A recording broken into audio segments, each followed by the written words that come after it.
So I just finished at the gym and came across this young fella while I was in there, and he's only 19.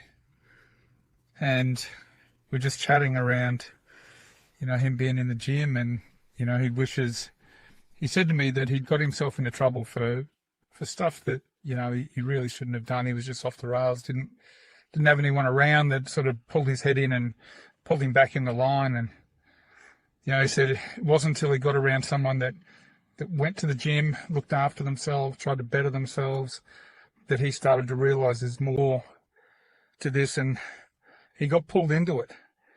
And he showed me a photo of what he looked like before he started, before he, got himself aligned with someone who was doing this sort of thing to look after themselves. And it's a massive improvement, and that was over 12 months.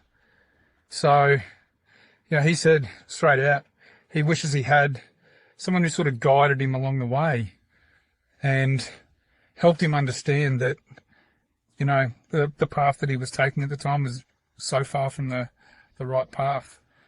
And just a bit of guidance and someone to, sort of pull him in the right direction. The point is, for this as well, is for all the dads that are out there as well.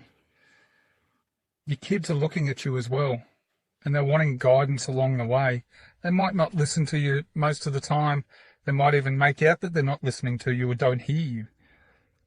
Believe me, I've been through it with my boys. But at the end of the day, they are listening.